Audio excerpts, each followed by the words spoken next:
What is going on, everybody? This is D-Man here, coming at you live through YouTube, and I wanted to talk a little bit about my top 10 most anticipated game characters for Super Smash Bros. That I personally would like in the game. Now, number 10 on my list, we're going to get right into things, would be either Crash Bandicoot or Spyro. Mainly Crash Bandicoot. This is kind of big for me. I know it's a third-party character, but it's actually really highly requested from a lot of people to want this character in the game. Considering the Crash Bandicoot games came to the Nintendo Switch, I believe it is pretty likely, but it really just depends on how many third-party characters that Sakurai wants to put in this game, considering we already have Cloud, Ryu, who's the other one? I forgot the name at the moment, but it doesn't matter. Regardless, we have all these third-party characters. Oh yeah, Snake, duh, coming to Smash Bros. Ultimate, and there's Bayonetta, but that's mostly a Nintendo thing now at this point. But anyways, Crash Bandicoot's definitely huge on my list, and I think it's plausible that it's possible that he could make it into the game. Now, next on my list is a pretty obvious one. At number 9 would be Mrs. Pac-Man. The reason why I have Miss Pac-Man on my list is because I think it should be an Echo Fighter. I did add a couple Echo Fighters on my list, and I think that Sakurai might add a solid 5 or 6 Echo Fighters, but they won't be included in like the main fighters because, well, they're Echo Fighters, so they're basically copies of who we already have. Now, the only Echo Fighters we have as of right now would be Lucina, Daisy, which is a new one, and Dark Pit. So we only have 3 Echo Fighters right now, but as of right now, I think we're sitting at a solid, healthy 67 or 68 size roster, which is absolutely insane. Now, at number 8 on my list, funny, Pikachu, number 8, as the 8th in Smash Bros. History. Number 8 on my list is actually Decidueye, the Pokemon Gen 7 starter. Now, maybe some of you will think this isn't a great idea for them to add another Pokemon once again, considering we got Pokemon Trainer back, so we can play as Squirtle, Ivysaur, Charizard, we got Greninja, we got Lucario, we got Mewtwo, we got Pikachu, we got Pichu. I might have named them all, maybe I missed one, I'm not sure. Because there's so many Pokemon, but I personally would think that either a Gen 7 starter or, as DLC, a Gen 8 starter, because if Gen 8 is what's coming in 2019, I believe that it would probably make sense to put a Gen 8 starter in the game as a DLC character, because when Greninja came to Smash Bros. 4, he actually was a brand new Pokemon, because Gen 5... correct me if I'm wrong, it might have been Gen 6. Don't yell at me, I think it was Gen 6. I believe is when Greninja came, so we can only believe maybe it's possible. Okay, number 7 on my list would be Dr. Robotnik from Sonic the Hedgehog, or Dr. Eggman, whatever you want to call the guy. Reason for this was a request of mine for a little while, because I thought he might have a unique moveset, because he has all these different robotic things that he can use, and he's always been like a big boss in Big Boss Snake. Okay, he's always been a major villain in not all the Sonic games, but like the classic series and stuff, and you fought him different ways, and he has all these different robots and stuff he could utilize using, and it might be kind of cool.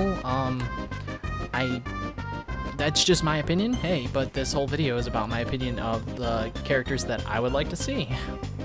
Okay, number 6 on my list is King K. Rool from Donkey Kong Country.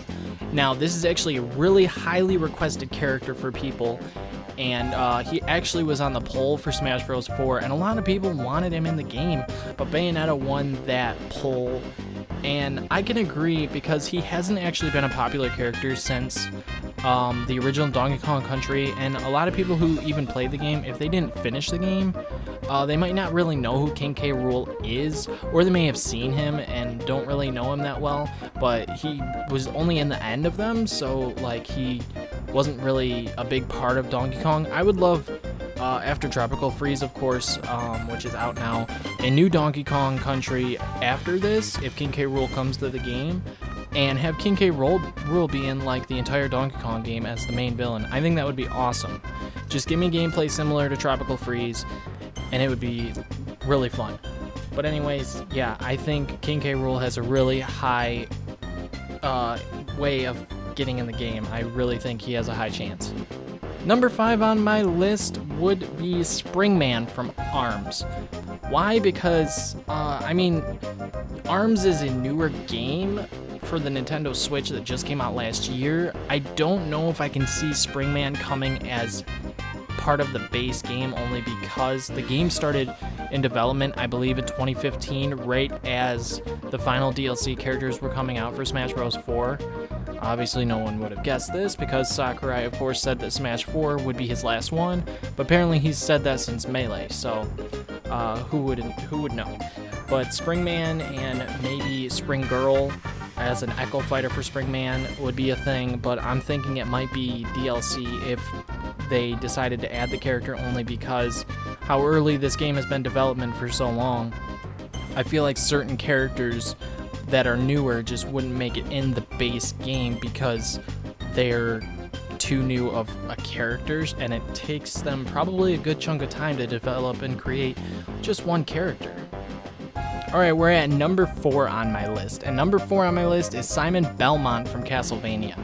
This is a character that actually is on a leaked list from a leaker that, I don't know where he gets his stuff, but he gets it from somewhere, and it's usually pretty accurate because he actually said that the Ninja Turtles would be in Injustice 2, and that happened, and no one's seen that coming, but apparently he did. He also said that Smash Bros. Ultimate would be the name of Smash Bros. 5, and he also said that every single character, including Ice Climbers and Snake and Wolf, would return in Smash Bros. 5, Smash Bros. Ultimate. And he was correct on that. And he also had Simon Belmont on the list of characters that was on his leak list to come to the game. So I think that Simon Belmont will actually end up probably being in the base game of this game and will be announced within the next few months. It's rumored that it's going to happen in September, that he's going to be announced, but who knows? It's rumored that one character is going to be announced each month leading up to Smash Bros. Ultimate, but we can only hope that Simon Belmont makes it in the game. If he does, wow, Sakurai, you are an amazing person. Alright, number 3 on my list is another Echo Fighter, and that would be Shadow the Hedgehog. I would say he can be an Echo Fighter, and most likely he'll be an Echo Fighter because it would be great to see him as a normal character because of his moveset with the Chaos Emeralds and all that, but I feel like he's just going to be an Echo Fighter for fan service. That way Sakurai can save the slot for other characters, and it just makes sense for Shadow to unfortunately be an Echo Fighter. He was also on the poll for Smash Bros. 4 that people really wanted him to be in the game, so I think he has a high chance of at least being an Echo Fighter.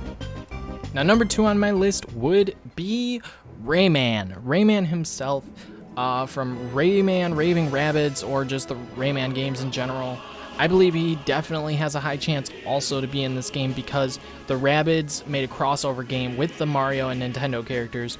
This is, again, another third-party character, just like Simon Belmont and Crash Bandicoot, but this is another highly likely one to get in because of the Rabbids Nintendo Mario crossover game, and it just kind of makes sense in a way, but I don't know how many third-party characters he's going to add to this game because it is a Nintendo game, and I know people still want more Nintendo characters too. I also do, of course, as I do have a few on my list.